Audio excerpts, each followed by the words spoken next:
side of the screen of the slide is chopped off on many people's screens. So I just wanted to, I didn't know if there was a way to do that. If I go back to this mode, does that make it a little? Yep, now we can see the whole thing. The whole thing, yes. Excellent.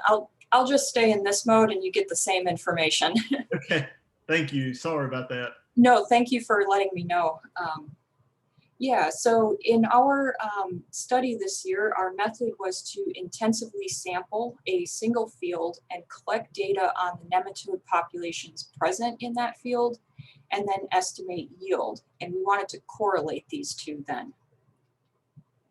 So these are the parameters of our study. There's quite a few just basic details. Our field was actually located in Surrey County, so kind of on the opposite end of the state. And our sampling area was actually quite small, only about 0.4 of an acre. But within that area, we actually collected 100 soil samples, so very, very intensive. We collected these on a grid pattern and marked each location with a flag. And the samples were collected about 7.5 feet apart between the rows and about 30 feet apart within the rows. We collected the soil with a standard soil core, but we also sampled at 2 different times. So we sampled earlier in the season, just after emergence, and then again near harvest. At harvest, we also collected some very simple yield data by collecting about 3 feet of plants around each sampling point to get an estimate of yield. And finally, we also collect a little bit of data on soil moisture at that early season sampling and electrical conductivity of the soil at the latter sampling, which is influenced by soil texture and soil type. So to give you a sense of what this actually looked like, this is just a diagram of how we collected the samples. So each of these red dots represents a sampling point. So we had 10 samples going up the row and then 10 samples across the entire area. So 100 samples total. So what did we find? What types of nematodes did we find in these soil samples? So at the early season sampling, we found mainly lesion and stunt nematode in this particular field. And then at the latter sampling, the harvest sampling, we found mainly root knot, stunt, and dagger nematode. And that is somewhat typical to find the different majorities of nematodes at different times during the season. And you can see the range of the number of nematodes that we found at each time point in this table here. But overall, the numbers were quite low. I will say that this was per 100 cc's of soil. This was just our extraction technique. It's always a good idea just to double check with the nematode lab to see what volume of soil they are assessing, because sometimes that can dictate recommendations then based on a larger volume of soil or a smaller volume of soil. So another question we had with this study was how were the nematodes dispersed over our field, over our sampling area? So at the harvest sampling, the late season sampling, we took those nematode numbers and we mapped them out across the field. And you can see that here in these heat maps. So the darker colors, like the blues and the blacks, represent lower populations of nematodes, whereas the pinks and orange and yellow represent higher populations of nematodes. So again, overall, the populations were quite low in this particular field. There was a little bit of overlap between the types of nematodes. So there's a slightly higher root knot population in this upper corner, same with dagger nematode, but not in all cases. Whereas stunt nematode, we saw this, this big spot sort of in the middle of our sampling area. So then how did yield vary over the study area? Because this was one of our main questions. So we took a very simple yield measurement because we were working within such a small area. So we had the weight of the beans per that 1 meter, or about 3 feet around that sampling area. And overall, there was very little variation in yield across our area. There was a slight variation in soil moisture with this location at the upper end of the field being slightly wetter than the lower location. So how did these nematodes correlate with yield? That is, how were these populations impacting yield? Overall, we saw a weak negative correlation with most of the nematode types. So what that means is that as the nematode populations increased, yield slightly decreased. However, in this particular case, the relationship was not statistically significant. So it was not heavily impacting. So in this table here, you can see the correlation statistics, which we calculated. And essentially how you read this is that a correlation statistic closer to 1 or -1 means the nematodes had a stronger influence on yield. But you can see from these numbers that they were nowhere near those values, and so they had a much lower impact on yield in this field. So what does this all mean? I want to be very clear that it is not the case that nematodes don't impact soybean production and crop yield. In our study this year in the field we selected, the populations were relatively low, which I believe is why we didn't see a very heavy impact of those populations on yield. In other fields, other counties, other production systems, we could see the nematodes having a greater impact on yield. So to hone in on these threshold values for the different types of nematodes, obviously we're going to need to do more work. But ultimately, a good quality soil sample is going to help determine the level of risk to a particular crop. Here, I did want to give you some very general threshold values. These were developed from researchers across the country for soybean. It can depend a little bit upon the year and the weather conditions present for a particular field. And these are for fall counts per 100 cc's of soil. And again, these are very general ballpark threshold values. We do need to modify and hone in on more precise values. So for root knot nematode, if we're seeing upwards of 300 nematodes per 500 cc's of soil, we could see very high risk of potential damage to a crop. And you'll see that not all of the types of nematodes are equal in their impact to soybean.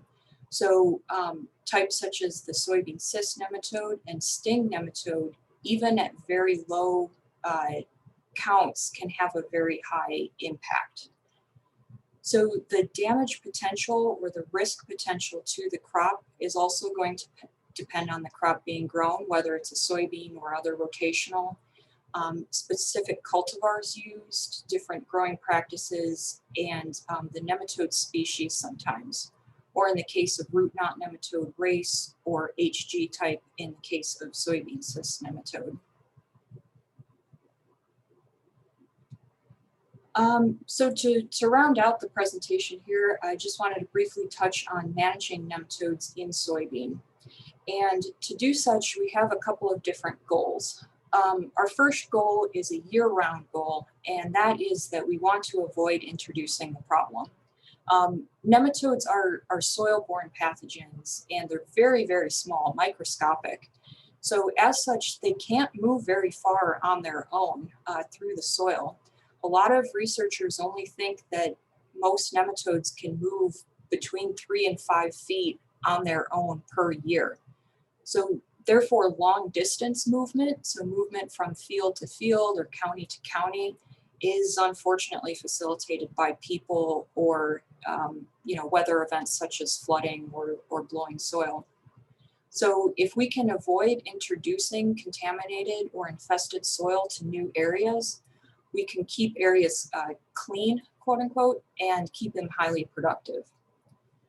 Our second goal is a pre-season or early season goal, and that's to bring nematode populations down to below economically damaging levels, down below threshold levels. And that will allow the crop to establish and outgrow most infection. And then a late season goal is to plan for those two for the next following crop. And to do this, to accomplish this, we have several tools. So of course, sampling to understand what nematodes may be present in the field and what their populations look like. Looking at different cultural control methods, using host resistance where feasible, crop rotation, biocontrol where feasible, and of course, chemical control. And I often get a lot of questions about crop rotation for nematode management. So I did briefly want to touch on that. So rotating to a crop that is a poor or non-host for the nematode of concern can be very beneficial. So if your nematode report indicates that reniform nematode is a problem, rotating to non-hosts such as corn, wheat, or peanut may be beneficial to bring those populations below damaging levels. Root knot nematode can be a little bit tricky to control through crop rotation because the root knot nematodes have a very wide host range, which is the different types of plants they can feed on. But in general, small grains, peanuts, and sorghum are non-hosts for these. But in the case of peanut and sorghum, this can sometimes depend on the species. And soybean cyst nematode, rotating to crops outside the soybean or common bean family is very beneficial for taking care of this one. And some soybean cultivars are available with resistance or tolerance to different nematodes. So there is some resistance to root knot nematode available. However, I do want to note that currently no resistance is known to the guava root knot nematode, which is Meloidogyne enterolobii. This is something that we're actively pursuing. But fortunately, the guava root knot nematode has not been confirmed up in your area, and we want to keep it that way. There's some resistance to soybean cyst nematode and reniform nematode. For the Columbia lance nematode, most of this is tolerance, which means that the plant is able to yield well, but still can support growth and reproduction of this nematode. And it's a little unclear, but there may be some resistance and tolerance available to lesion nematode, but may be specific to the species. So with that, I won't take up too much more of your time, but I did want to say thank you very much for having me speak today. I'm always open for questions or anything like that. If you have a nematode report and you're a little unsure about what exactly it means, I'm always happy to help interpret those results.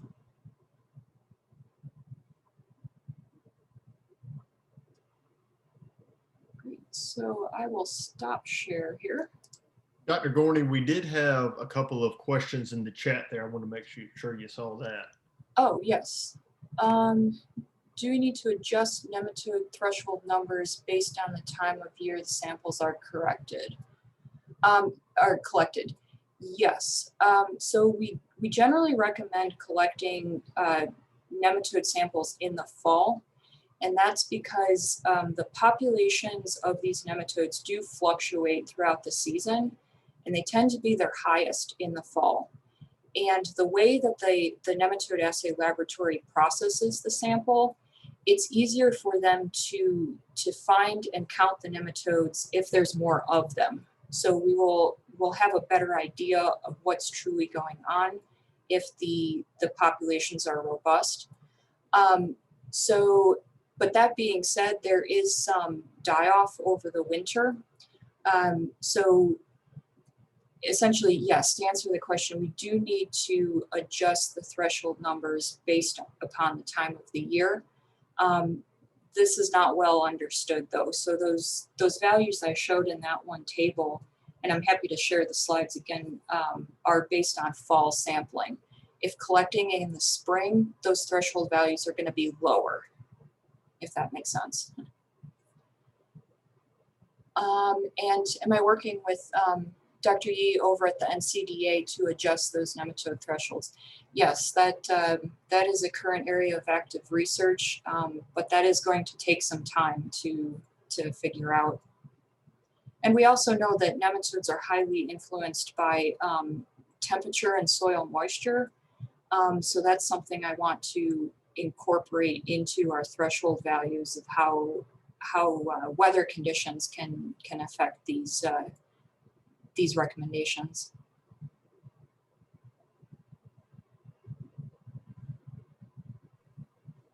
Dr. Gordy, I had a question to make sure I understood it correctly. To best utilize the thresholds available, when would be the ideal months to take, whether predictive or if you do have a problem, samples? Yes, so diagnostic samples, so if there's a problem spot in the field, if we observe plants actively declining, those can be collected any time of the year. And in that case, collecting actually the roots can be very helpful as well. Predictive sampling, again, we recommend collecting those in the fall. You know, anywhere from the October to December would be ideal.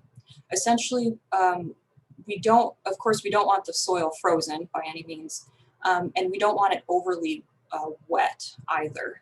If it's too wet, the nematodes can drown, and you won't get a good sample or good data from that.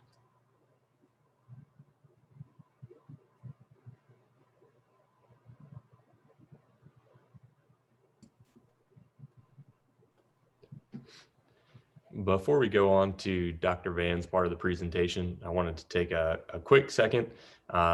We have to do a lot of stuff to make sure that we're compliant with NCDA pesticide credits. And so I'm going to put a poll up now. If y'all can just, if you see the poll come up on your screen, just click if you're present or not. Doesn't really matter what you answer, but just answer that. That way we make sure that everybody can get their pesticide credits and that we're compliant with that. I also wanted to take a second to talk about a study that we did here as part of the Northeast Ag Expo group. And so I'm going to share my screen now and hopefully it'll come up. Are y'all able to see that okay? Okay, so this is a study that we did this past year in 2020. This was as part of the Northeast Ag Expo group, and we got funding for a grant through the North Carolina Soybean Producers Association. Basically what the study was is that we were going to do a survey of the nematodes in these 6 Northeast counties. So we paired up with 2 agents, and then we went and we sampled 20 different fields throughout each one of these counties. So we did 120 samples total. We chose random fields throughout the counties that we would have a mixture of soil types and things like that. But we always sampled fields that either had soybeans or were recently harvested from soybeans. And this was done in October around the 20th or so. So right around harvest, some fields had been picked, others hadn't. And so we took all those samples, we did them within a 1 to 2 day period. That way there wouldn't be a lot of difference in the counts, hopefully due to differences in time periods.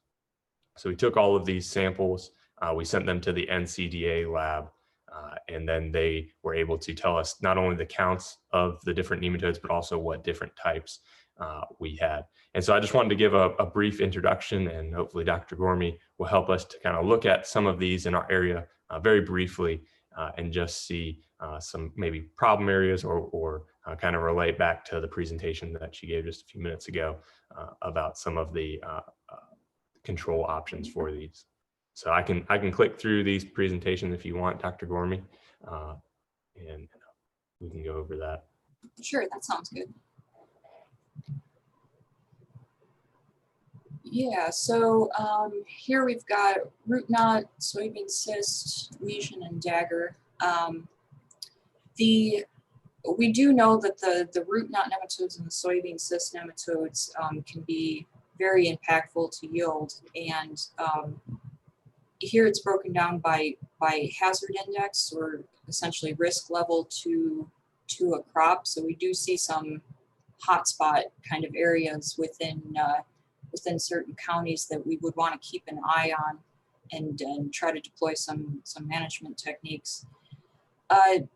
Dagger nematode can be a little bit tricky, and we did see that one in our Surrey County study as well. Dagger nematode is not, how do I put this? The nematode itself often doesn't cause a huge amount of damage unless the populations are very, very high. This nematode can actually vector viruses, which can be more impactful than the nematode itself. And dagger nematode has a very long life cycle compared to these others, so it takes quite a while for huge populations to build up. It's more of a problem in perennial systems like orchard crops or berries or things like that. So we can see that one wasn't found in too many spots, and it had a very low index. Yeah, sting nematode, on the other hand, can be very problematic and very impactful. Sting nematode is mainly limited to very sandy soils.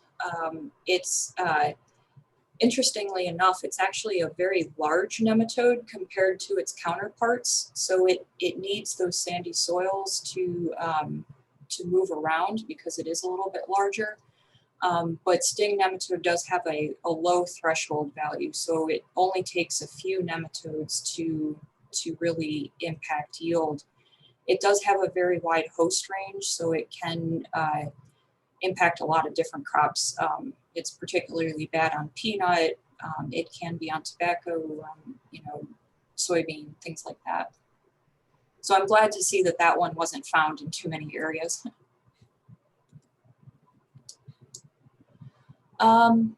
These other nematodes here, lance nematode, stunt, stubby root, and spiral. The threshold values for these particular nematodes are not well known. So you'll see here in the diagram that the numbers are just reported as the nematode counts per 100 cc's of soil. So the smaller circles are fewer nematodes, larger circles, larger nematodes, but it's still very, very helpful to visualize that. The spiral nematode, to be very honest, I haven't heard of this one being a huge problem in a lot of systems because its threshold value is very, very high. But again, something perhaps to keep an eye on. And it also has a very wide host range.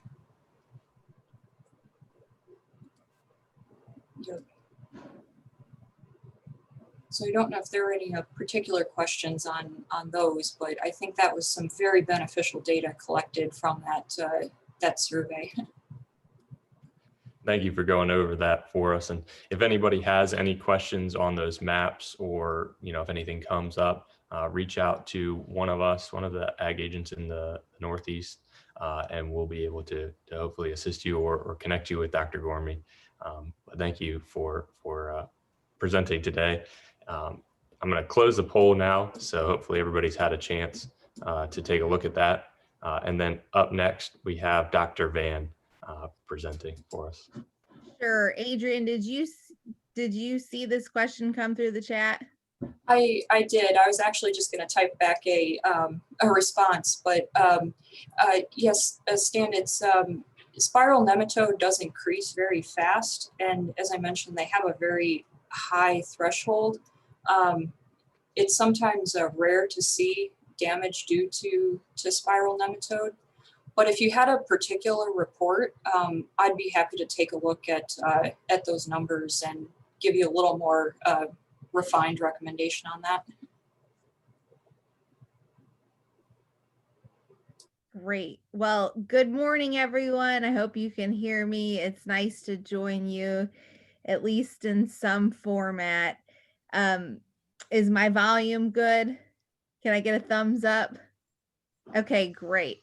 So we're pretty excited about a recent analysis that we did in the soybean extension program, looking at 877 entries into the soybean yield contest over the past 18 years. And for those of you that have participated in the yield contest, you know that we collect a variety of production data that accompanies the yield data. And so what we were able to do with that production and management data is to identify some of the management practices that were the strongest predictors of yield in that analysis. And I'm going to discuss those today and talk about some of our complementary small plot data. So I hope that this can be pretty informal. You know, if you have a question, put it in the chat as we go. Raise your hand or just unmute yourself and ask the question. I've got like 60 slides, so I think it'll be good to spice things up with some questions throughout the presentation.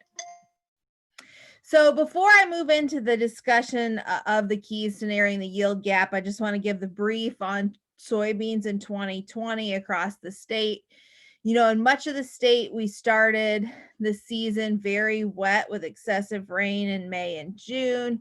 We moved into a pretty moderate growing conditions across most of the state. I know in parts of the Northeast during the middle of the season, there was some drought and heat in certain areas. And then by far, the largest challenge that we encountered in the coastal plain and parts of the Tidewater region in 2020 were some of the seed quality issues that we saw, especially in spots that had a lot of rainfall at the beginning of September. So in general, because we were so wet early in the season, seedling disease pressure was up. Corn earworm pressure was about normal. Foliar diseases, particularly late season Cercospora, was up this year. Stink bug pressure in soybeans was definitely up. I'm sure many of you encountered that, had to scout and spray late in the season. Green stem was up, and you know, I consulted my colleagues to get some of these estimates. Adrienne said nematode pressure was about normal. So despite some of these challenges, the USDA NASS is still predicting that our average yield in North Carolina for 2020 will be 39 bushels per acre, which is above average at 35 bushels per acre. And hopefully they'll solidify that estimate soon. Nonetheless, if you look at this graph here, on the x-axis, we've got year, and on the y-axis, we've got yield. So this orange line is average yield in North Carolina, which again, 10-year average is 35 bushels per acre. If you look at the green line, that's average US soybean yield. So we lag about 15 bushels per acre behind the average US soybean yield. And there's many reasons for that. Soil type differences, rotational complexity. But what I really want to focus on is this blue line, which is the average yield in the North Carolina soybean yield contest annually. And so what you can see is we have a very large gap between what we attain on average across the state and what is possible in our best fields where optimum management is employed in the soybean yield contest. So what are some ways that we try to help narrow that yield gap? Well, one of the things that we hope is through our extension and research programming at NC State that we're providing with our stakeholders with some information that can help narrow that yield gap. My program specifically addressed a variety of topics in 2020, and you can see our research locations indicated in red on this slide. Data from the small plot research that we run allows for controlled variability. It also allows for evaluation of many different treatments. But there's also a lot of value in producer-derived data, which is what we essentially have in these yield contest analysis, because this allows for capture of simple data quickly, and it can help both support and identify differences in results from small plot research. So knowing that there's a lot of value in producer data and how it can complement our small plot data, we wanted to do this analysis where we looked at the production practices that maximize yield in the soybean yield contest and what we've learned over the past 18 years. So 2020 was not included this analysis. It was 2002 to 2019. So the first figure I'm going to show here, this is average county yield in these various shades of green. The darker the shade of green, the higher the average county yield. And these blue dots are density of yield contest entries over this 18-year period across the state. So we definitely had a good smattering of data points across the state, although we had 877 entries total and a little bit over 400 came out of the Tidewater region. So more than a third came out of the Tidewater region. And I'll talk both about the statewide analysis today and also specifically what we saw in the Tidewater region. So our objectives in conducting this analysis were to describe production practices associated with well-managed soybeans in North Carolina, understand how these production practices have changed over time, and then identify management strategies that our broader grower base could potentially implement for increasing soybean yield in the state. And I just want to make a quick comment. You know, when you're in presenter mode here, it's difficult to see if questions are coming across the chat. So if you have questions coming in through the chat, one of the agents just interrupt me and ask the question because I can't really see them coming across the chat.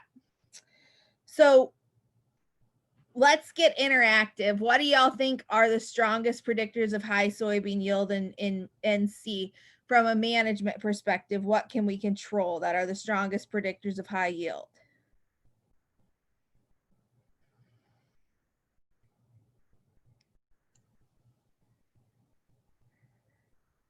I tell everybody, you know, I teach on campus, I teach in the 4-year, 2-year program. I don't have any problem waiting for people to get interactive. Planting date. Okay, planting date, great. What else?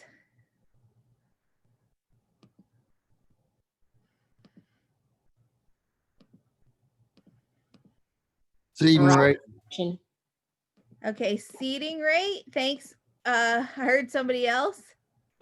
Variety. Variety, okay, thanks, Renee. Any other ideas?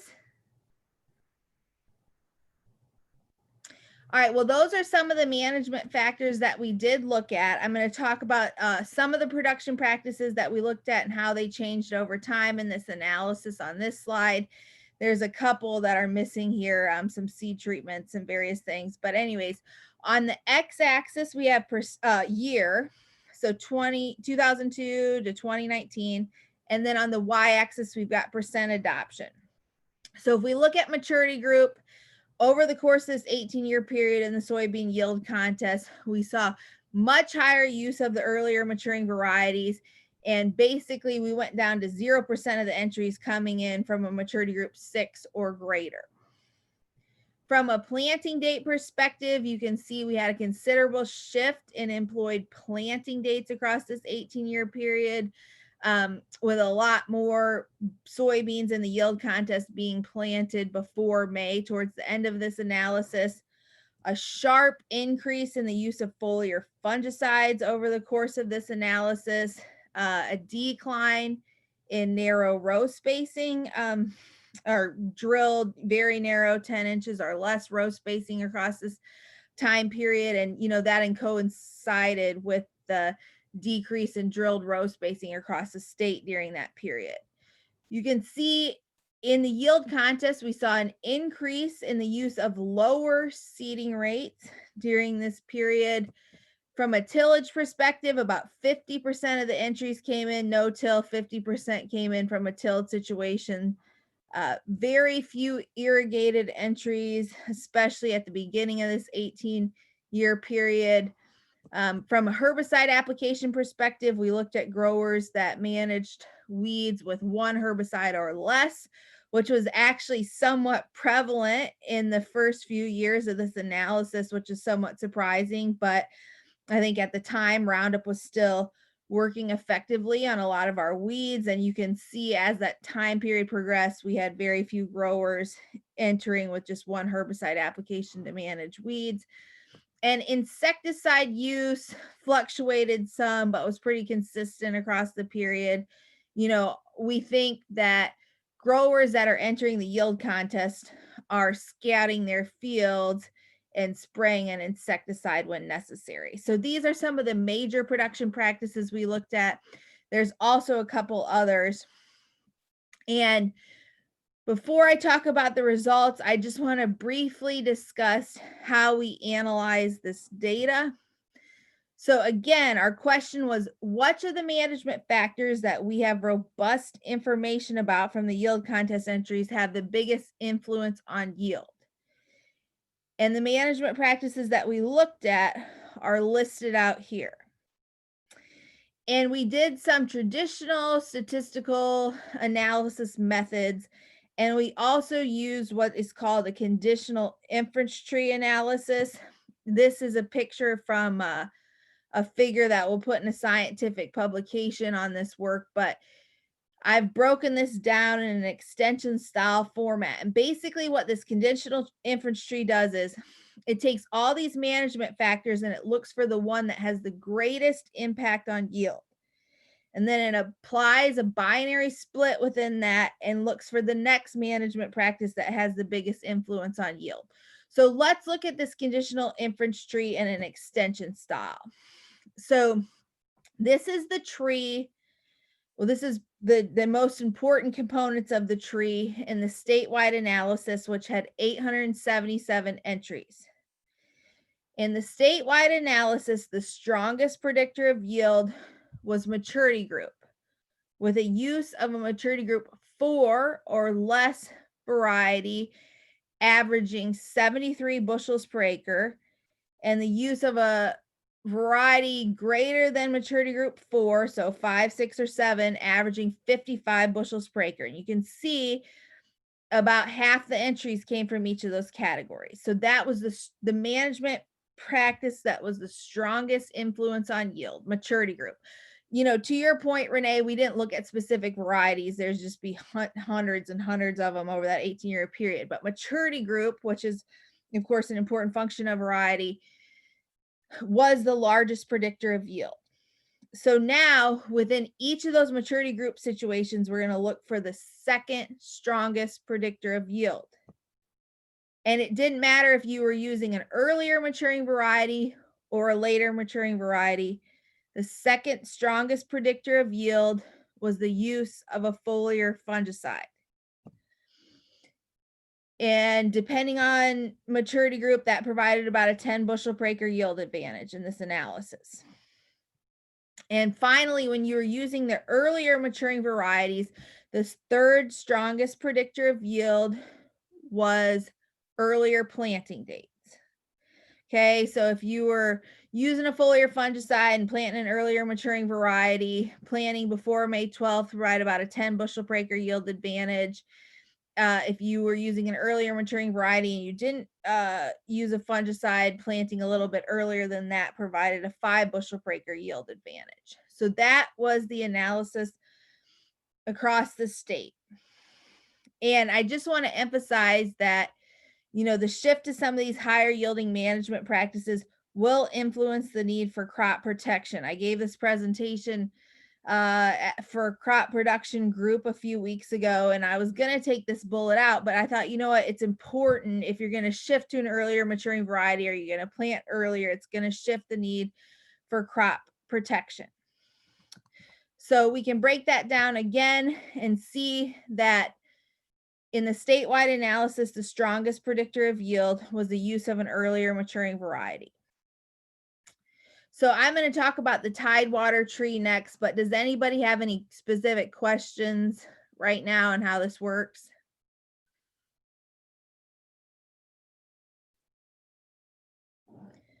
Okay, so let's look at the Tidewater tree. We had 405 entries of the Dr. 800. Vann. Oh, yep, Dylan. One question real quick. Sorry, I'm getting some feedback. Hold on.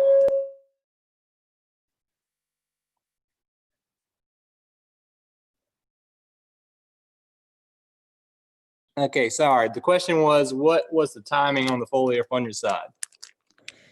Okay, Dylan, thank you so much for the question. The way we looked at foliar fungicides was there 0 applications or 1 or more applications? So some of these entries had 2 or 3 applications. Many of them only had 1 application, but the timings all over the place. It just depended on the entry. It was just 0 verse management with a foliar fungicide, timing, product used, number of applications is variable across those entries where we had a fungicide used.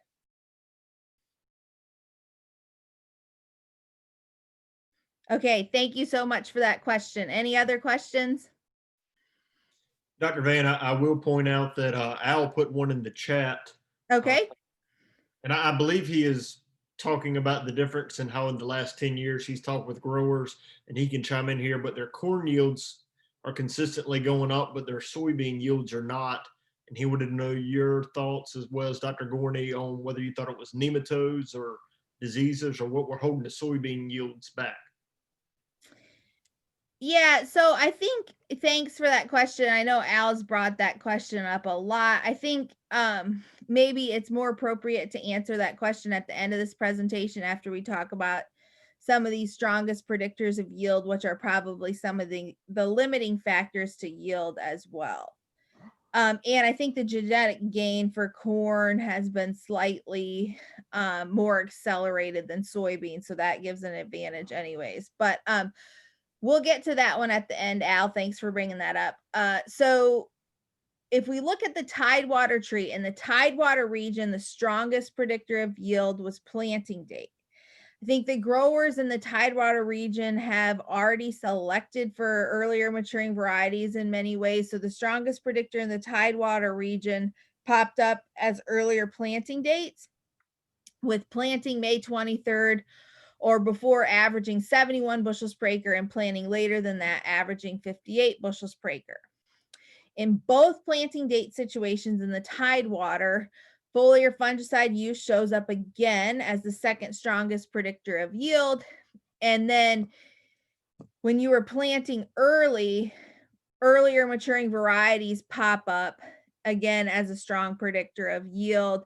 If you were planting early and using a foliar fungicide, there was a yield advantage of 7 bushels per acre of planting a maturity group 3 or earlier in the Tidewater region. And when you weren't using a fungicide, an advantage of planting a maturity group 4 or earlier. And I will say, when you look at this analysis in the different regions of the state, that the yield benefits in the Tidewater region skew to even earlier maturing varieties than we see in other parts of the state. So in both the statewide analysis and the Tidewater tree, we see maturity group pop up as an important predictor of yield. As a reminder, these soybean maturity groups were latitudinal zones that were developed to say where a soybean genetic package best fits based on photoperiod or night length and temperature. So when you look at the impact of maturity group over those 877 entries, you can see on the x-axis we've got maturity group, on the y-axis we've got yield. We had very few entries come in from a maturity group 2 or a maturity group 8. And so the wider that little error bar is, the more variability you have, which you can see represented with the 2s and the 8s. We had very few entries from that category. But if you look at the 3s, 4s, 5s, 6s, and 7s, you can see as maturity group gets later, we see yield declines across this analysis. So that's what we gleaned from the producer data that we looked at from the yield contest analysis. What are we seeing in our small plot research? So if you engaged in the county meetings that we had last year in person, you know that one of the big projects in the soybean extension program is looking at trying to optimize yield through planting date and maturity group. So we continued with that research this year. We'll continue with it for several years. And the 2 objectives that I'll discuss today are how we optimize yield through planting date, maturity group selection, and then what are the subsequent impacts on seed quality. We're also looking at various seeding rates in this study, how we need to adjust those for different maturity groups and planting dates, but we're not going to get into that today. So in 2019 in the Northeast, we had a site out in Currituck. The Morgans and Adam hosted us. And this year we were in Beaufort, so not too far from your neck of the woods. You can see we've got, all 9 sites or 8 sites from the past 2 years represented in this figure.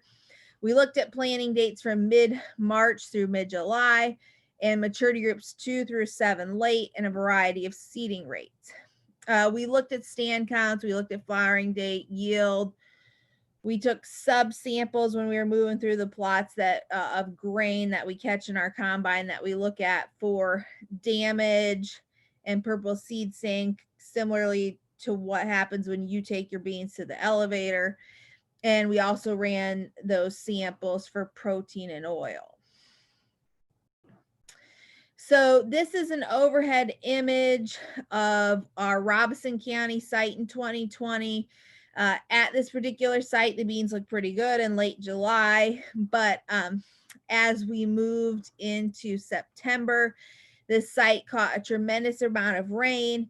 We had a lot of green stem issues. We had heavy stink bug pressure, and so we lost most of the data from this site, but we still had strong data sets coming out of Beaufort and Rowan counties in 2020. So I just want to make a comment before I discuss seed quality data. This is our little research combine, and it's not very robust in handling a lot of green stem. We've clogged it. It's actually one of our belts are broken on it right now because we had to run so much green material through it this year due to the abnormal senescence we saw in much of the state.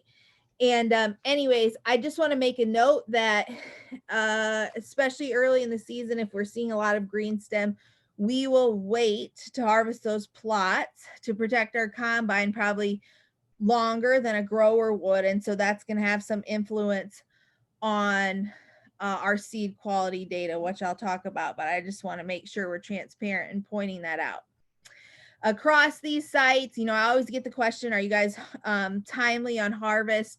At each of these sites, we had 6 or 7 harvest dates. So I can't say that we're there exactly at the optimum time for every planting date maturity group combination, but we get out there about every 2 weeks. And so we are as timely as possible for our research machine moving across the state. So here's some pictures of what these different maturity groups looked like in mid-August at our different sites. Here in 2020, we had very high yield potential in Beaufort County at the Blackland site and pretty high yield potential in Rowan as well.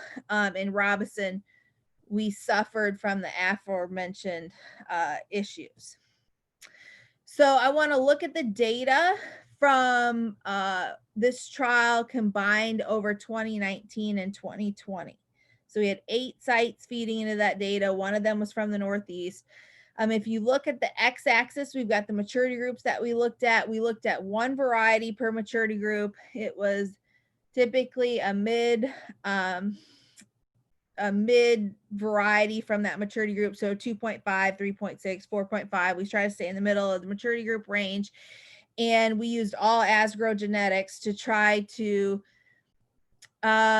minimize differences from the genetic base and really hope that the differences that we were looking at could be primarily attributed to maturity group.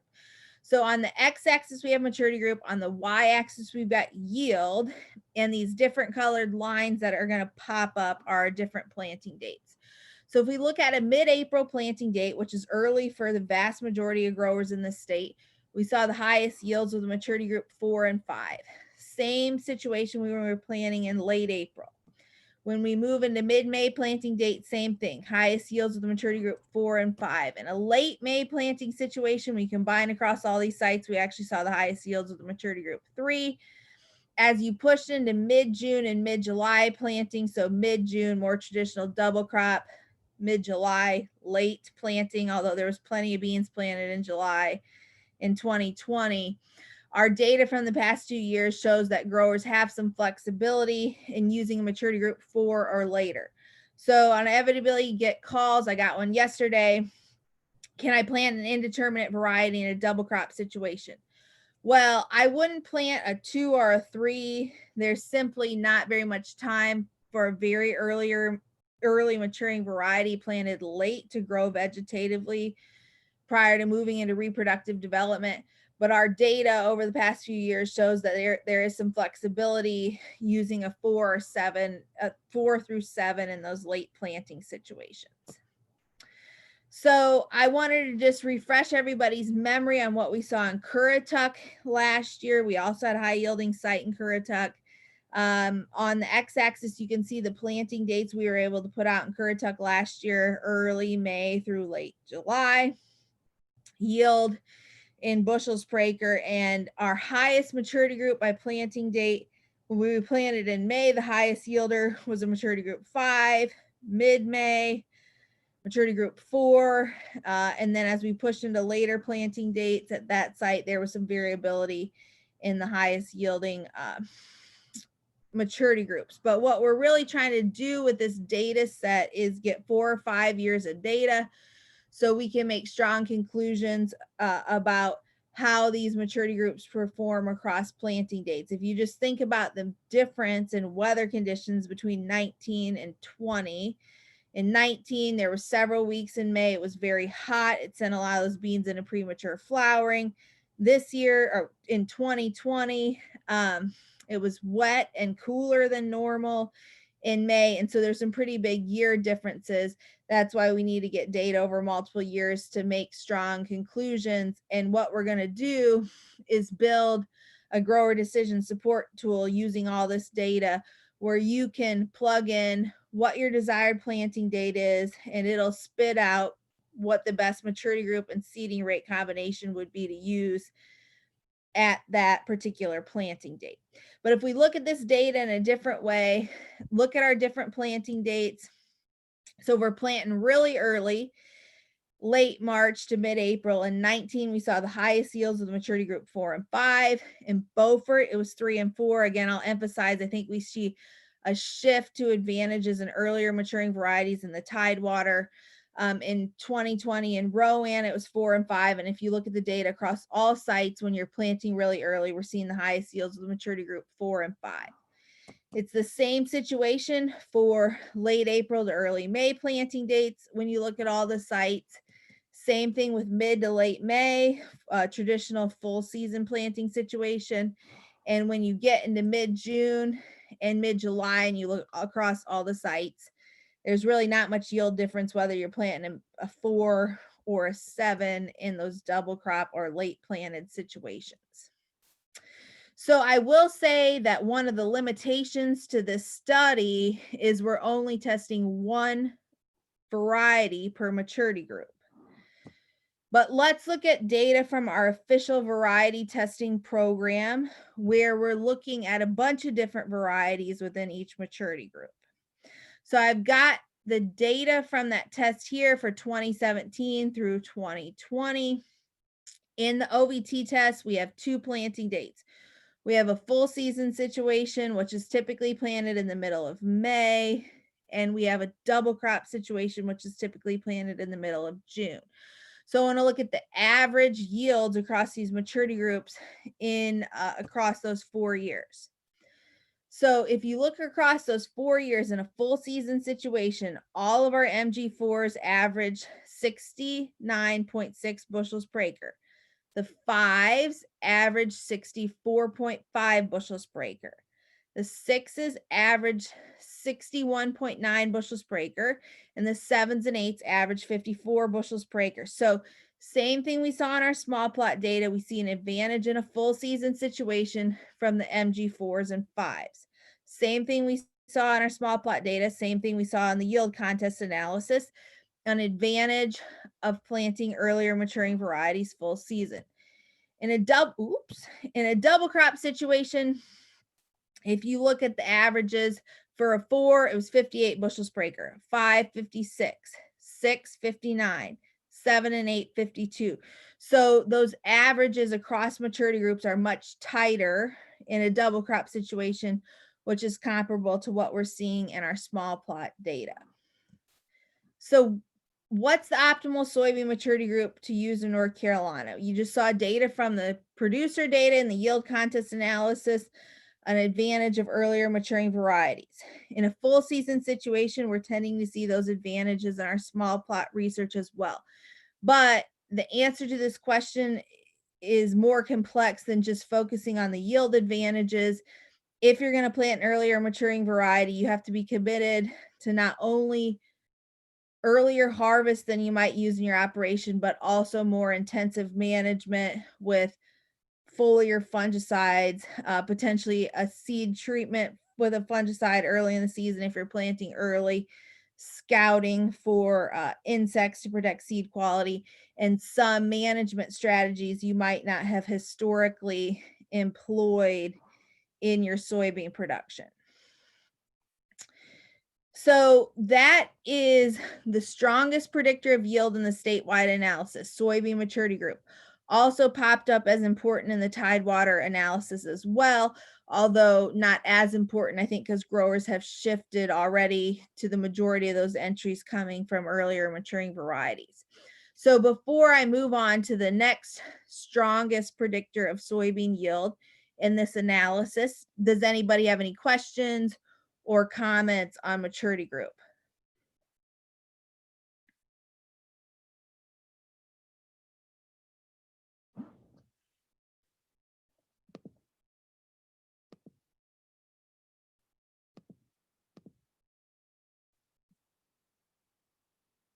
Can y'all hear me?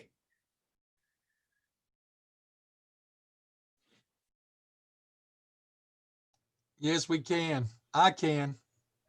Okay, great.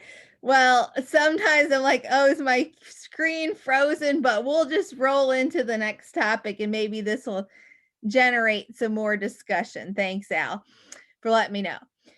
So now we're back at the statewide tree. What was the second strongest predictor of yield in this yield contest analysis? The use of a foliar fungicide. Whether you're planting early maturing varieties or later maturing varieties, it provided about a 10 bushel per acre yield advantage. When we looked at the Tidewater tree, we saw the same thing. Whether you were planting earlier or later, the use of a foliar fungicide protected yield considerably. So if you looked at the value of foliar fungicide across all of these 877 entries, this is a slightly different analysis that accounts for some of our random variability differently. We saw a 5.5 bushel per acre yield advantage from the growers that used a foliar fungicide. We don't know, looking at it like this, did they use 1? Did they use 2? What timing did they put it out? What product did they put out? All we know is that they put out a foliar fungicide and it protected yield by 5.5 bushels per acre. So if we look at the most recent small plot research out of the soybean extension program, when we looked at products applied at R2, R3, averaged over 19 environments from 2013 to 2018, Dr. Dunphy managed this trial.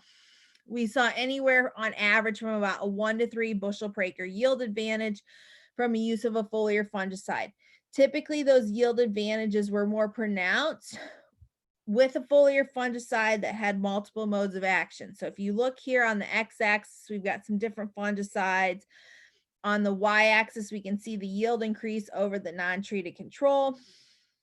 And we can see that the double MOA or mode of action fungicides provided more yield protection. If you break that down by environment, you can see in some of our higher yielding environments, so out of the Northeast, for example, Pasquotank in 2013 averaged 69 bushels per acre, and the benefit of a foliar fungicide applied at R2 or R3 there was 9 bushels per acre. At some of our higher yielding sites in 2018, we again see a large benefit of a foliar fungicide in protecting yield at those sites. At some of these lower yielding sites, there was no benefit or there was less benefit. So this is consistent with what we're seeing in the yield contest analysis. Higher yielding sites, stronger benefit from the use of a foliar fungicide. So what does this mean? Well, foliar diseases are often limiting NC soybean yield, and this can provide opportunities for enhanced management to not only protect yield, but also quality.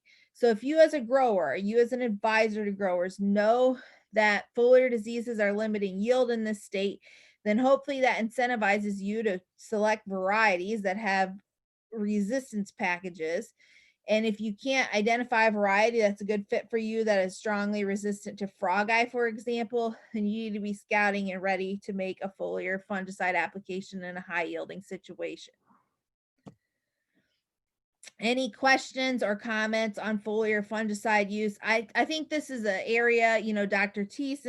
Lindsay Thiessen's program has generated data on fungicide testing in recent years. We're planning to generate some more information about appropriate timing. Thanks for whoever mentioned that in Perquimans earlier. What's the impact on seed quality issues of different timings and different products. So we're planning to ramp back up some of our foliar fungicide testing in the soybean extension program over the next couple of years. But any questions or comments on this?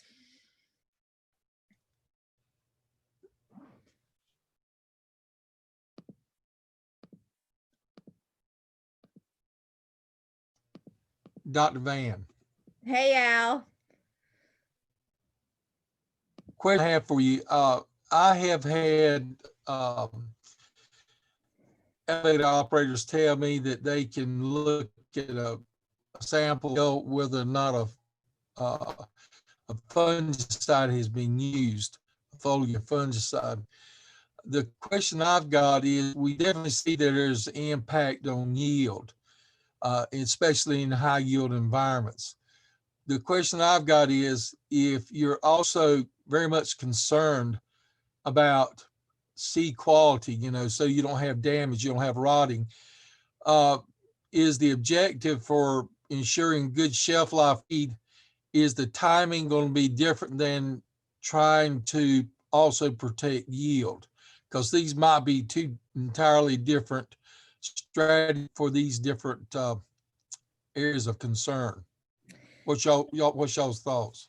I think that's a great question, Al, and I don't think that we have all the answers to that yet. I know some of the consultants did some fungicide timing work. I mean, anecdotally, talking to a lot of our growers that are managing these earlier, more maturing varieties successfully, they're often putting out 2 fungicide applications, one at a more traditional timing of R2 or R3, and then often a later season, like let's say R5, that they think is critical to help protect seed quality. We haven't looked at that directly recently in my program. We are going to be starting some of that this coming year, but I think it's a good point, Al. I don't know if Matt or Stan have any comments to add. I think you guys did some fungicide testing work for the soybean producers this year, but I can't remember the details about timing. Rachel, yeah, this is Matt. What we've done in the past, looking at timings, we've done R1, R3, R5, and then combinations amongst them.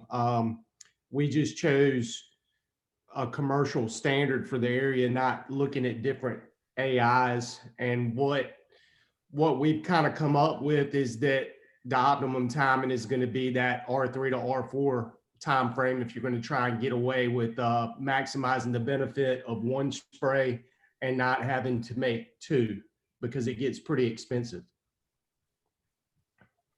Yeah, but Al, thanks, Matt, for providing some insight. I think it's a good question, Al, and I think that's something we're going to have to address in our research, where we're going to be looking at yield and quality. Can we see similar levels of protection of both, at these various timings? So it's a good point, Al. Thank you. And, does the protection that we see justify two applications economically or not? I think that's, TBD. But to Matt's point, from what they've seen, if you're going to try to get away with one, there's probably a sweet spot somewhere there in pod development, moving into seed development. So the third strongest predictor of yield in the statewide analysis was the use of earlier planting dates. If we look at the Tidewater tree, the strongest predictor of yield in the Tidewater region was the use of planting dates earlier than May 23rd, which many of your growers are probably already employing. If you look at the production guide and what's been historically defined as the optimum planting period in North Carolina, it's defined as May 1 to June 10.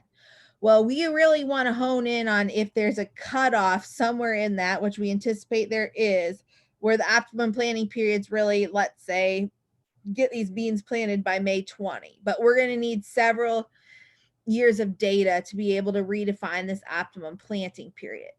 Dr. Dunphy would always emphasize that your beans are planted early enough if they've got tall enough to lap the middles. But we know with some of these new genetics being used in North Carolina, earlier maturing varieties, that they have the ability to lap the middles across different planting date scenarios. And so we really want to get to redefining what the soybean optimum planting date is. When you looked at these 877 entries into the yield contest, on the x-axis, we have our planting dates. On the y-axis, we have yield, and we see this decline in yield on average as planting date is delayed. Although you can see we have a wide range in yields and pretty good success with high yields across even into, early June planting dates. But on average, we see yield declines as planting date is delayed. If you look at the data from our small plot research, in 2019, we saw our highest yields from a late April to late May planting situation. We saw lower yields in our very early planted beans last year. I think one of the reasons for that is in 19, if you remember, it got very hot and dry for 3 weeks in May. The very early planted beans last year were already in reproductive development that coincided with that dry period in May last year. And then we saw lower yields with mid-June and mid-July planting, as you might expect. In 2020, we saw our highest yields with our earliest planting dates. Yield declined as planting date was delayed. Same thing in Rowan 2020, highest yields with our earliest planting dates. Yield declined as planting date was delayed. So then when you look at all the data combined over 19 and 20, when you were planting very early, late March to mid-April, yield averages was about 62 bushels per acre. Late April to early May, 66 bushels per acre. Mid-May to late May, 62. Mid-June, 56. Mid-July, 35. And I will say, why are we even looking at mid-July planting dates? Part of it's for the clientele that we're talking to today who are planting beans behind potatoes, or, we have growers in the southern part of the state that want to plant beans behind corn. And I would say, it's pretty impressive that on average that across these sites, beans planted in mid to late July have averaged 35 bushels per acre. So I want to emphasize this is soybean planting progress across the state of North Carolina. This data is released by USDA NASS. We can look at the 5-year average, the averages in 2019 and 2020. And what you can see is that by May 31st, only about 55% 5% of our soybeans are planted. Well, over the past few years, double crop acreage has fluctuated between 15 to 30%, which still means that there's a considerable amount of full season soybeans that are getting planted after May. And that is really the target group that we're looking at. Can we get those planted earlier to help realize some of these yield benefits that we are seeing in our small plots and that we saw from the producer data in this yield contest analysis? So want to make a couple comments about some interesting things we saw across our planting dates this year. So in Beaufort County at the Blackland site in Terracea, we had our first 3 planting dates were April 6, April 29, and May 26. We had, we wanted to get a mid-May planting date in, just like many of y'all. It was very wet and we couldn't get it until late May. We saw very heavy kudzu bug pressure on our earliest planted soybeans that we didn't see in our later planted soybeans. So this is a picture of a soybean stem on those early April planted soybeans. You can see very high levels of kudzu bug pressure that we had to make an insecticide application for on our earliest planted soybeans that we didn't on our later planted soybeans. And I bring this up, last year we saw a lot of bean leaf beetle pressure and kudzu bug pressure on our earliest planted soybeans that we didn't see on later planted soybeans. So I'll just emphasize the point I made earlier. If you're going to plant earlier than you historically have, you might see some things that need to result in some more aggressive pest management. I want to talk briefly, when we're talking about adjusting pest management, about the use of a fungicidal seed treatment at earlier planting dates. So one of the trials that we've done in the program over the past few years has been looking at the value of fungicidal seed treatment across planting dates. We have a ton of data from Dr. Dunphy that said if you're planting, mid-May to mid-June, you don't need a fungicidal seed treatment. It's not protecting yield. But when you get to these earlier planting date situations, in 2019, we saw a big impact of the use of a fungicidal seed treatment on yield, 9 bushels per acre. When you were planting really early, if you didn't have a fungicidal seed treatment, you lost 9 bushels per acre. When you were planting in the middle of April to late April, it was a 6 bushel per acre yield protection. And when you planted in mid to late May, it was 2.5 bushel yield protection, which is more consistent with what we've seen in our plots across the years on the value of fungicidal seed treatment. Very interestingly, in 2020, we saw much less of an impact of a fungicidal seed treatment on yield. About 1.5 bushels at our earliest planting dates and no yield protection at the later planting dates. So I was pretty surprised to see this, considering how wet it was in much of the state. We know wet conditions in May can intensify some of these seedling diseases, but it was also cool in May this year, and some of these seedling diseases are intensified by wet, hot conditions, so that might be one reason. We also looked at different varieties between the 2 years. In 19, we used conventional varieties. In 20, we used all Asgrow varieties, so they might have had superior disease resistance packages. But nonetheless, if you look over the 2 years, when you're planting in a really early planting situation, it's probably beneficial to hedge your bets and put on a fungicidal seed treatment. This is pertaining only to a fungicidal seed treatment. I'm sure you've heard from Dominic over the years that there's no value of an insecticidal seed treatment in soybeans for protecting yield in North Carolina, even in these early planting date situations. So this is just a picture from Sampson County last year when we planted in the middle of March. The plots in the middle did not have a fungicidal seed treatment. They are a different maturity group than the plots on either side, but this reduction in stand we attribute primarily to the lack of a fungicidal seed treatment in that very early planting situation where soil temps were in the low 60s. And so I just wanted to make a note about that. I'm going to see we had a question in the chat. Oh, this is hopefully Adrienne's still on. Thanks, Stan, for this question. I know cyst nematode are more active late April through early June. When is peak activity for root knot? Will very early planting make beans more or less susceptible to root knot? I'll chime in real quick here on that. Yeah, so root knot activity increases with soil temps. So, you know, we're going to start to see more activity in the May to June time frame and then throughout the summer. So an earlier planting could theoretically make them less susceptible to Arcan damage. Yep, and get a good root system before those nematodes become highly active. Thanks, Adrienne, and thanks, Dan, for participating with questions. That's a good point.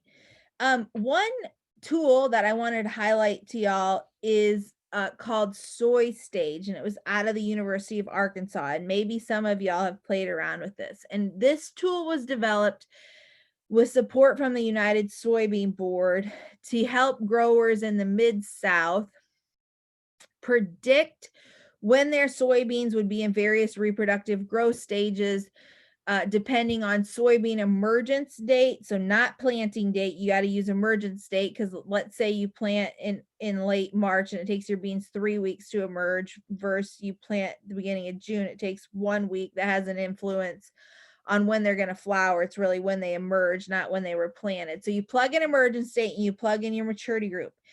And this tool will predict when the beans will be at R1 or beginning flowering. They'll predict when they'll be at, I can't remember if it's R3 or R5. And then they'll predict when the beans are going to hit R7.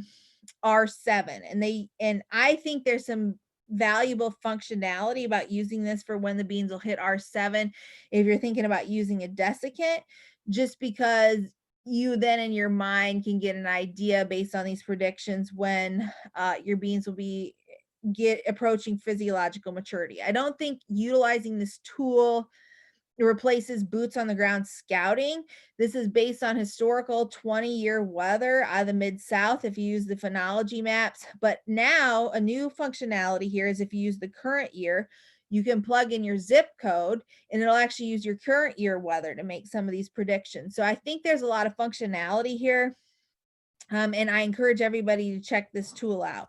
What I want to highlight is, for this big planting date by maturity group study that we have in our program, we've got a graduate student who is running Soy Stage and comparing it to the flowering data we're actually capturing in the field.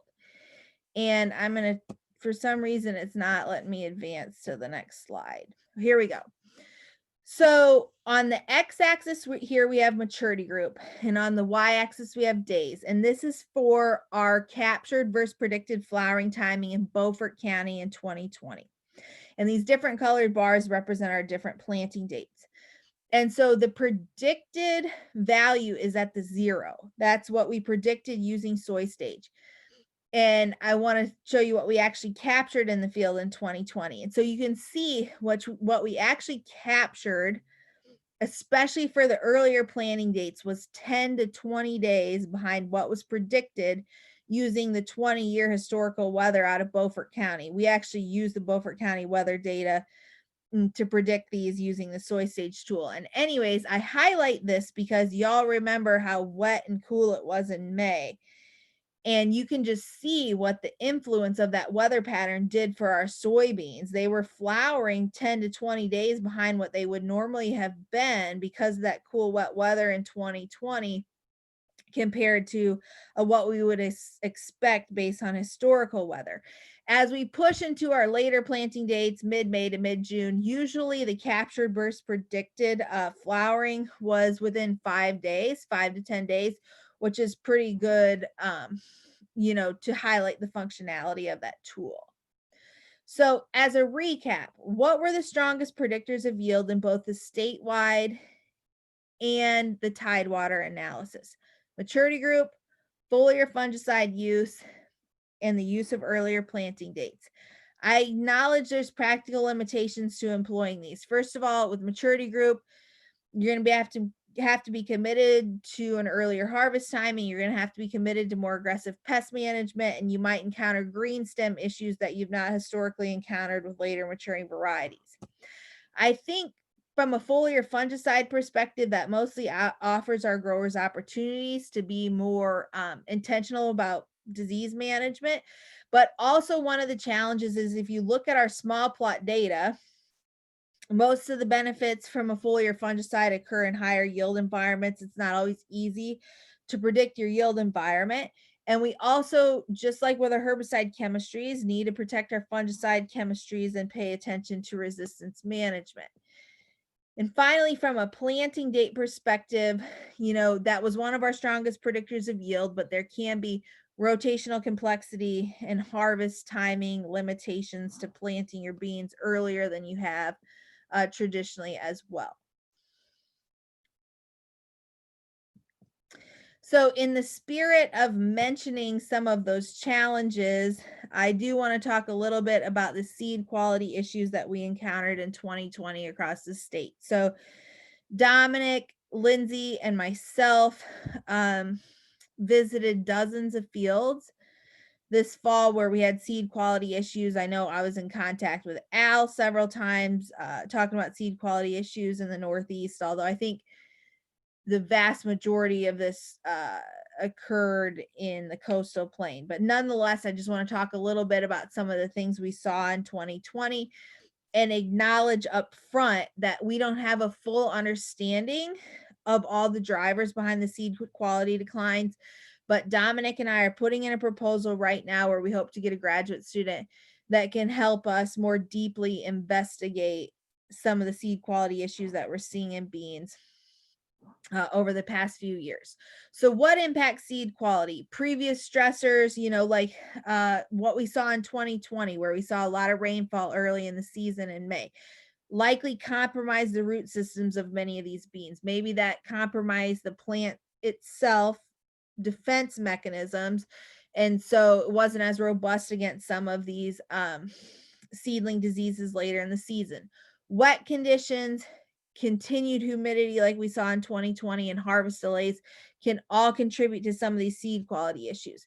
I can say in 2020, we saw a diversity of seed quality issues. We saw phomopsis, purple seed stain, fusarium, and anthracnose. In some fields, we saw all of them. In some fields, we saw one or the other. There was not a lot of consistency between observed seedling diseases this year. There was just a lot of seedling diseases that occurred.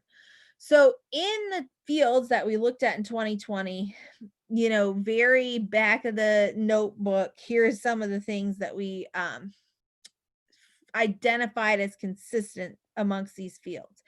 It was very widespread in the coastal plain. There was some in the Tidewater region. We had parts of the Tidewater region that had excellent seed quality. We had growers that ran 15 to 30% damage. So very diverse in the Tidewater region. Typically, these problems were associated with early planting. I think I only heard one seed quality issue that was associated with a double crop situation. Typically, they were indeterminate varieties.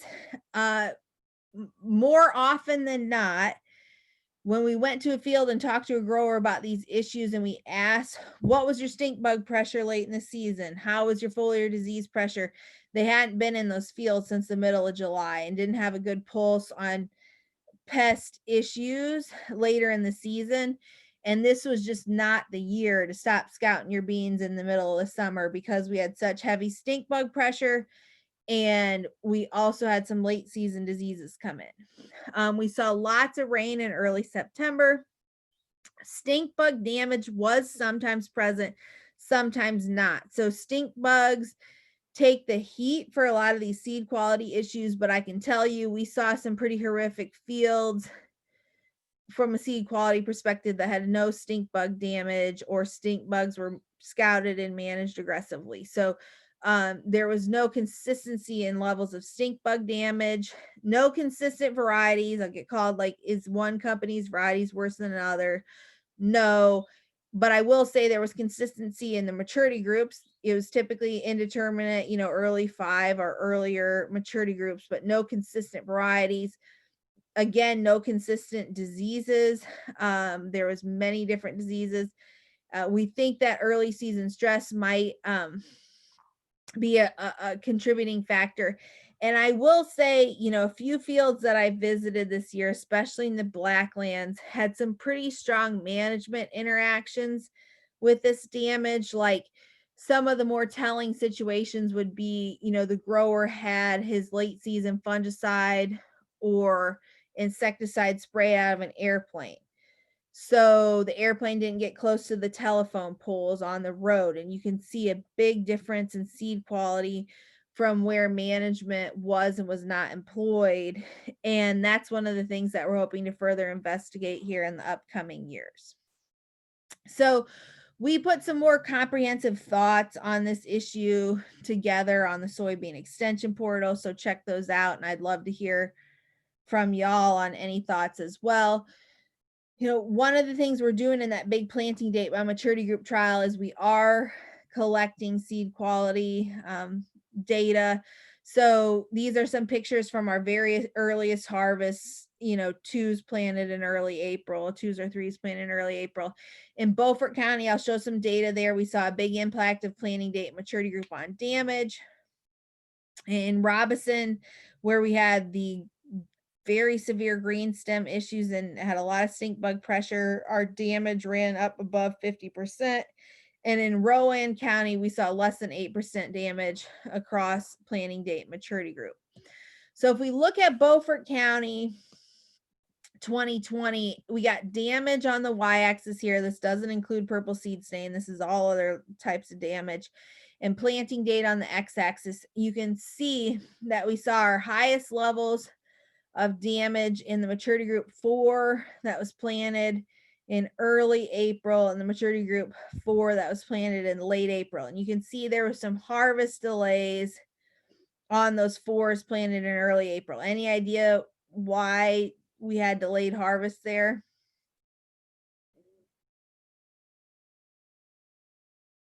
Well, we had some pretty severe green stem issues, and we just have a lot of other research trials to harvest at in October. The vast majority of our research portfolio is compromised then, so we couldn't run a lot of green stem material through our combine early, and obviously those harvest delays translated into high levels of damage. With all the maturity groups, as you push planting into mid-May, we saw vast declines in damage, and we saw the same thing in 2019. There was no impact of planting date on purple seed stain, interestingly, but we did see an impact of maturity group. So we saw higher levels of damage or higher levels of purple seed stain with a maturity group 2, followed by 3. And one of the reasons for that is up in the Midwest, Cercospora, which is the disease that causes purple seed stain, is less problematic than it is here in the South. And so those earlier maturing varieties probably are not bred at the same level they are with later maturing varieties here to resist Cercospora. So here's some pictures. I just wanted to show you of what our research plots look like. You know, a grower combine might be able to move through those plots, have to go slow, but we would wait on those plots. And of course, that influences some of our seed quality data. So in this yield contest analysis, I just want to quickly mention what were not strong predictors of yield. So tillage was not a strong predictor of yield. Whether the growers were going no-till or conventional till, not a strong predictor of yield. Inoculant use was not a strong predictor of yield. We stand behind our extension recommendations that in average production scenarios, even in high yielding scenarios, if you've planted beans in those fields over the past few years, inoculant use is not necessary. Foliar insecticide use was not a strong predictor of yield because, again, I'll emphasize, we believe that the vast majority of entries coming to the contest are situations where growers are scouting and managing insecticides if thresholds merit that. And row spacing was not a strong predictor of yield. So if you look at our small plot data, we often pick up a yield advantage from narrow rows. But in this yield contest analysis, row spacing was not a strong predictor of yield, meaning we had growers producing high yielding beans on 7 all the way out to 36-inch row spacing. And My colleagues in other parts of the US have found that when other optimum production practices are used, you're planting earlier, using an earlier maturing variety that's going to get to canopy closure. It doesn't matter what row spacing you're using. And we saw the same thing in this analysis. So some conclusions overall, I just want to be transparent. Obviously, this yield contest data set is based on fields that are above average yielding in North Carolina. But our small plot data typically covers a wide range in yield environments. And there's some things that hold true across this producer data from the yield contest analysis and our small plot research. Planting date is important, and we typically see yield advantages of planting before late May. Earlier maturity groups can produce higher yields, but must be managed appropriately. And we would suggest that our growers diversify risk by planting a range of maturity groups. And finally, foliar fungicides can protect yield in high yield environments, but growers should also be intentional about using host resistance or selecting varieties that have disease resistance packages as the most robust mechanism of defense against foliar diseases. I want to highlight an upcoming webinar that we have. We're in this space of delivering content to our clientele virtually until we can safely get together in person again. So one of the things we organized for this year is a webinar entitled Shifting from Later to Earlier Maturing Soybean Varieties, What We Can Learn from the Mid-South. So states like Mississippi, Arkansas, Louisiana, decades ago, made this shift from later to earlier maturing varieties. And I think there's some important lessons we can learn from things that they had to learn before our growers started to shift to this production practice widely. So we're going to have an entomologist, pathologist, crop physiologist, and soybean extension specialist serve on a panel in this webinar.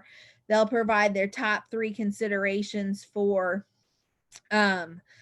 successfully producing earlier maturing varieties in the Mid-South, things that they've learned the hard way, and then we'll move into a discussion. So your agent has the info about this opportunity, but I wanted to highlight it today. We will continue to use the soybean extension portal as our primary mechanism of getting information out to our growers. Just yesterday, we posted the 2020 NC soybean yield contest winners there, which we have some exciting winners out of the Northeast. Hopefully one of the agents will highlight that momentarily.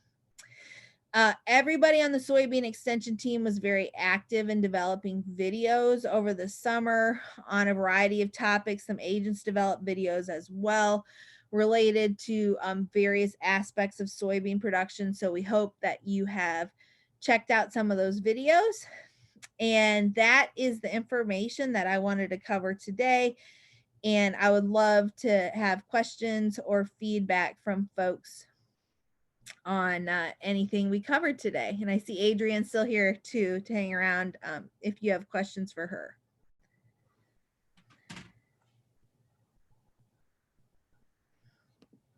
Dr. Vann, Hey, Al. this is Al. I can hear Question you. I have for you, and I'm posing this question because I've already posed it before. Pose this question for the benefit of the audience. I had one situation where over the last 2 or 3 years, I've had where I was out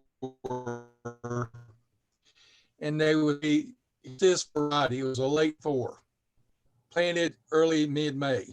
Across the ditch, planted early to mid-June.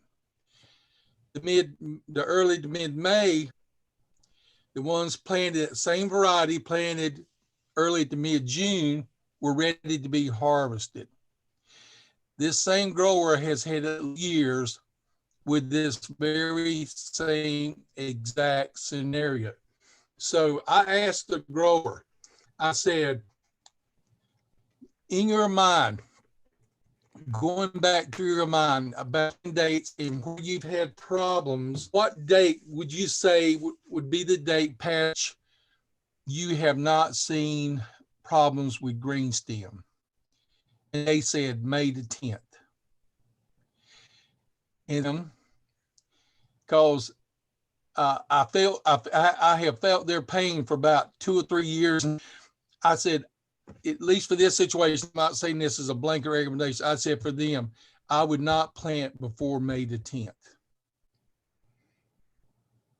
And I'm basing it on that observation. There may be other underlying factors that are going into this, but I just hate to see them keep having these kind of loss in income by poor seed quality. So what are your thoughts? I know you had said that you may, talked to you earlier, they might be doing some collecting, looking at planting dates and looking at whether there was presence of green stem or not. I didn't.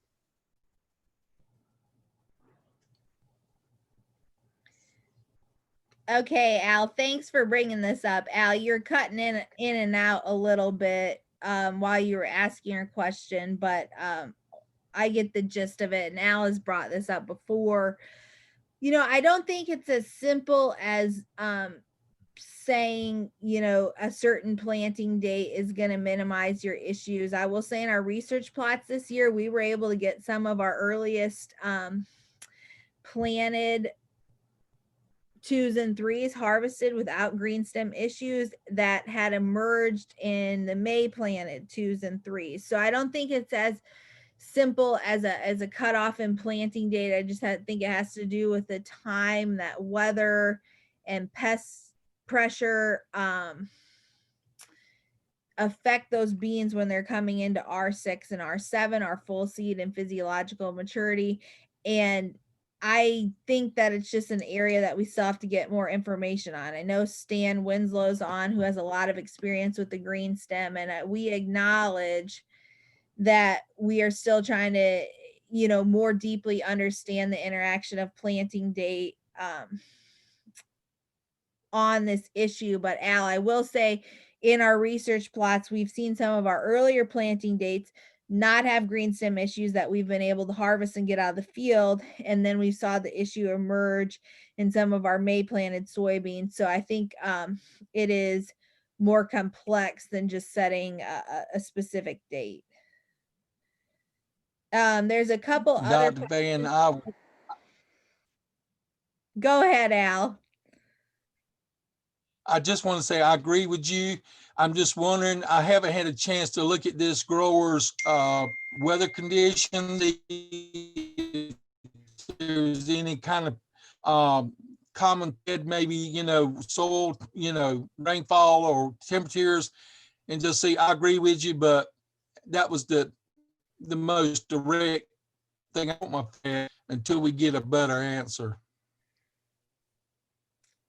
Well, thanks for bringing that up, Al. I'm going to try to address a couple more of these questions. I have another county meeting I'm going to have to get off for momentarily. So I see Stan asked, please discuss how cool temps at planting affect soybean seed and seedling vigor. So I actually think soybeans is one of our most robust row crops in terms of planting into cool conditions. Definitely more than peanuts, cotton, or even corn. And that's one of the reasons up in the Midwest, a lot of those growers are now planting beans before corn. We saw in our research last year when we were planting soybeans and soil temps were running 60 degrees Fahrenheit, which is suboptimal, those beans would sit in the ground for 20 to 25 days, and eventually they emerged and we got a pretty respectable stand. I think you need a fungicidal seed treatment on if you're planting into that cool of conditions.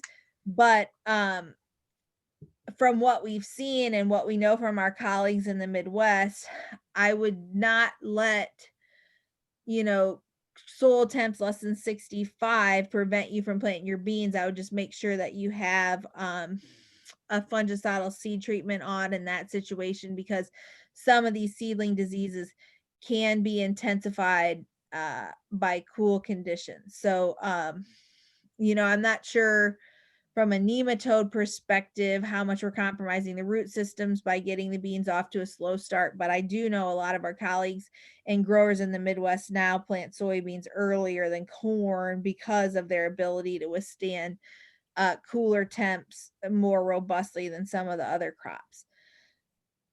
Also have a question from Jason Sweeney. What should be the target for seeding rate for early planting, early maturity? So Jason, as I mentioned in this particular study, where we are looking at the variety of planting dates and maturity groups, we're also looking at different seeding rates. And preliminarily, what we're seeing is that in an early planting situation with an earlier maturing variety, we probably need more seed than we've been recommending as necessary for optimum planting in North Carolina in the past. What that sweet spot is, we're going to have to do some more data analysis before I'm going to give you a number. There's obviously the economics of it as well. And, you know, seed cost is getting more expensive. And so you have to stay tuned for some more information on that out of North Carolina. But as we saw, I didn't present this today, but seeding rate was really not a very strong predictor of yield in that yield contest analysis, but we were able to pick up some advantages and circumstances of lower seeding rates. And there's a lot of information from our colleagues out of the Midwest now that say, from a soybean seeding rate perspective, on your highest yielding fields, you need to use less seed. And on your lower yielding fields, you need to use more seed. So we are getting some more information about that. I anticipate, based on our preliminary data over the past 2 years, that we'll be recommending slightly higher seeding rates for early maturity, early planting date combinations than we have in the past. For some of these various already mentioned reasons, cooler temps, potentially intensifying seedling diseases.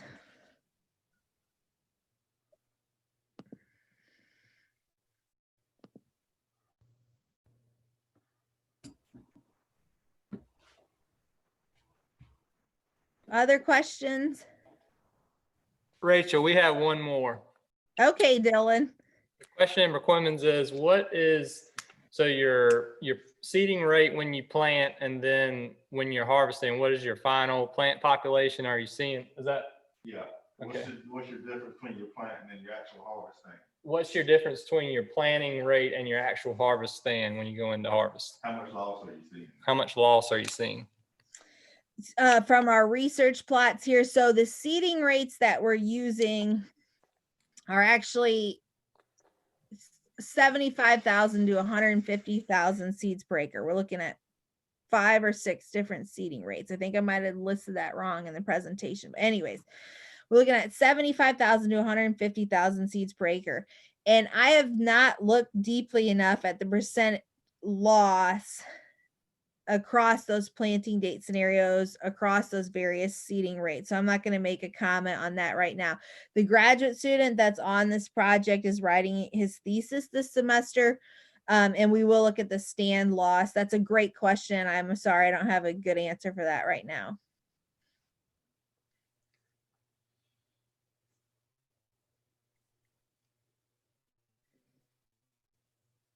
Could I do them one more time? Yeah, Al, great. Dr. Vann, you had alluded to the fact that the results of the yield contest, and I would just like to mention that I had the pleasure of measuring the state yield contest winner this year, which was with Jay Lane in Pasco County. He had a yield of 102.2 bushels. He planted April the 3rd. His variety was Axis 3818 NRXS. They were very good looking beans. He did harvest them in a timely manner. But I feel very fortunate to have been a part of that process and just wanted to point that out.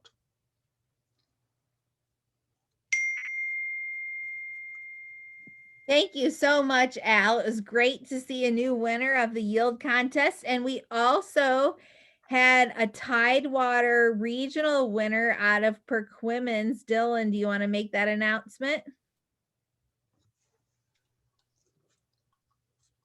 Let's see. Yeah. Thomas and Cody Roach, they had I think it was 91.4 bushels. I believe the variety was Asgrow 47X9, and it was planted like May the 4th, somewhere in there, 120,000 plants per acre.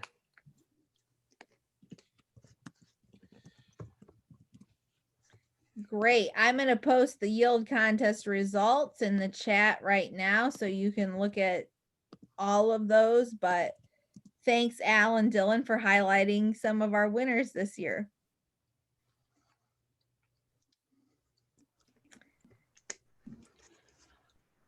All right. Well, if there aren't any more questions before we go, I'm going to put up another quick poll again.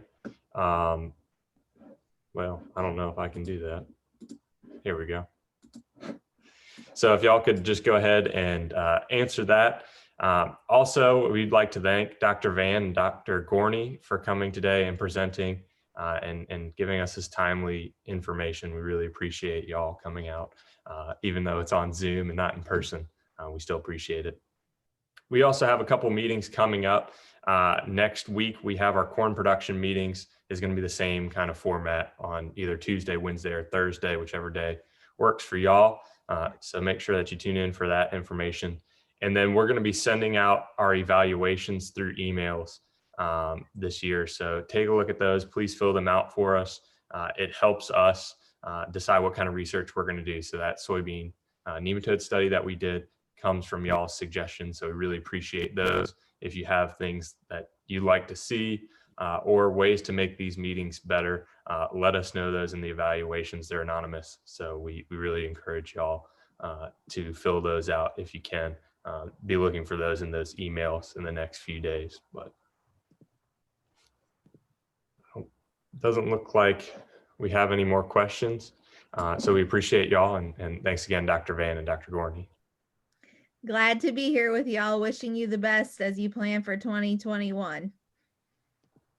Yeah, hope to be back in person soon.